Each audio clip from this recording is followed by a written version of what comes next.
tutte le tue? No, però posso usarle tutte le volte che voglio.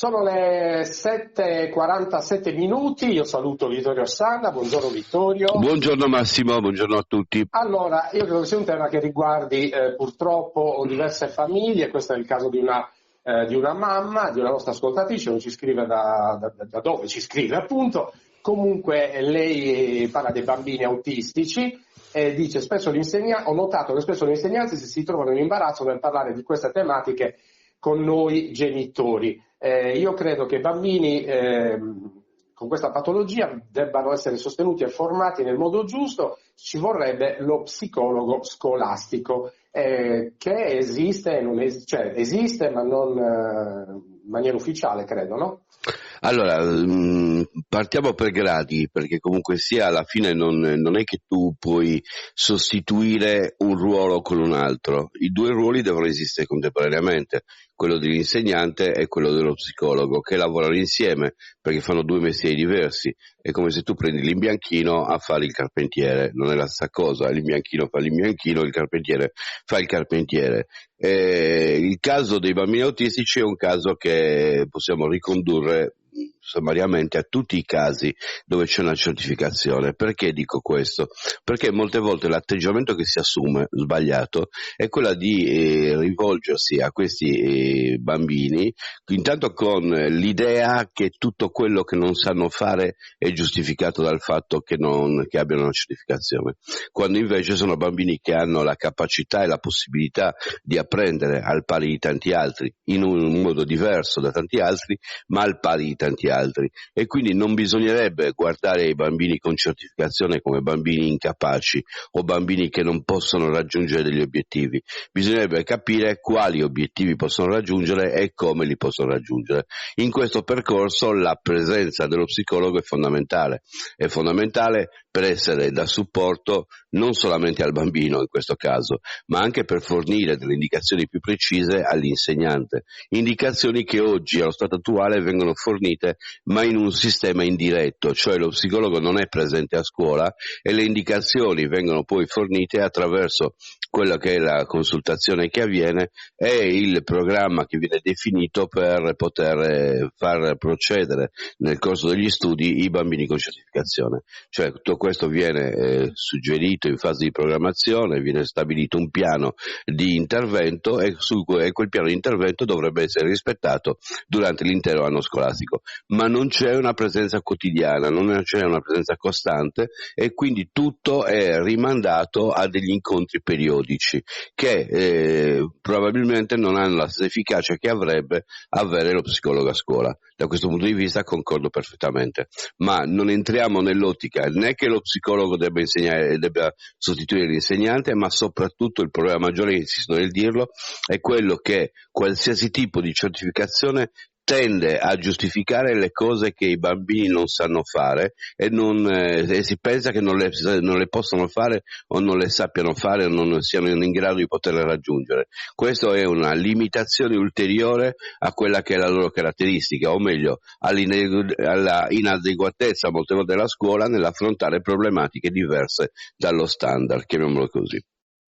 Come ha detto la nostra ascoltatrice, lei ha notato anche che ci sono questi timori dell'insegnante di comunicare ai genitori questo, probabilmente perché molti genitori non accettano la situazione. È un timore da parte degli insegnanti perché c'è un imbarazzo, cioè se io sono un insegnante dovrei segnare la vita di un bambino, nel momento in cui non riesco a farlo dovrei comunicare al genitore che il bambino non è in grado di fare perché quella è la convinzione a cui arrivo, invece di, ripeto, guardare ai bambini come dei bambini che hanno bisogno semplicemente di un percorso diverso e che hanno bisogno di perseguire obiettivi diversi.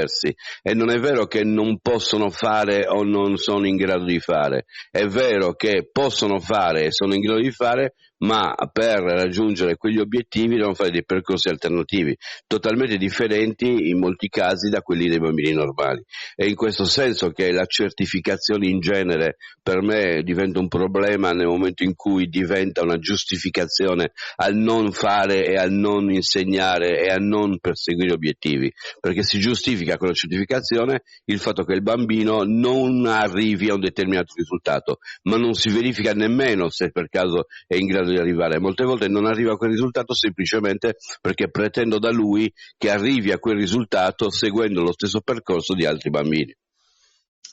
Cambiamo argomento, grazie Vittorio, credo sia stata, appunto, ringraziamo che la nostra ascoltatrice che ha mandato un messaggio.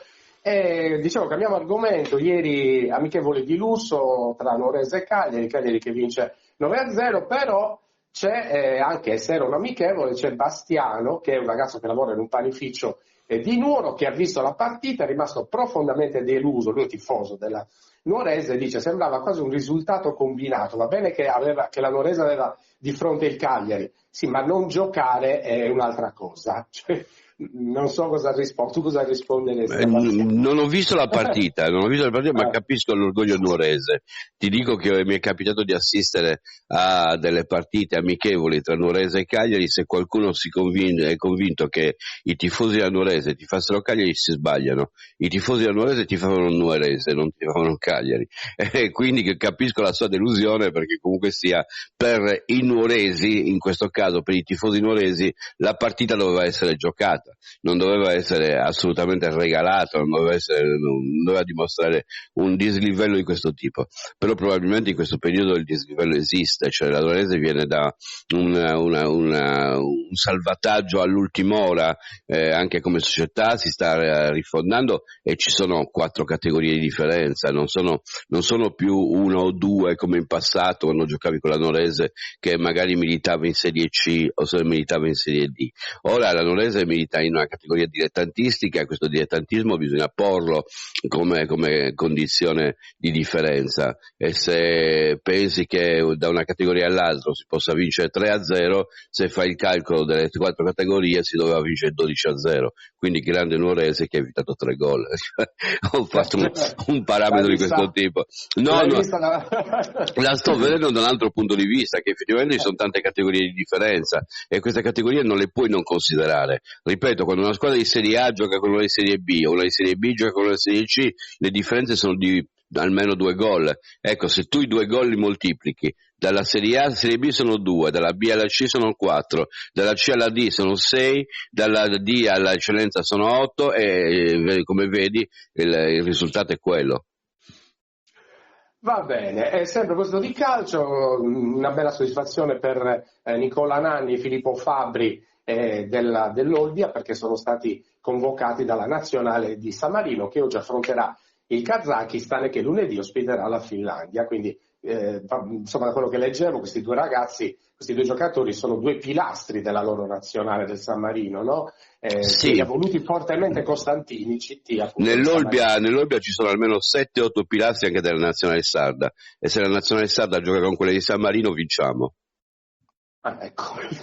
Cioè, allora, non possiamo esaltare la convocazione di 2 giocatori della nazionale di San Marino, cioè sembrerebbe quasi che siano superiori ai restanti giocatori. Sono semplicemente 2 giocatori di uno stato, quello di San Marino, che ha una nazionale debolissima, che ieri mi pare abbia perso 9-0 con la nazionale italiana, l'Under 21, quindi stiamo parlando di una differenza. Torniamo al discorso della Nuorese.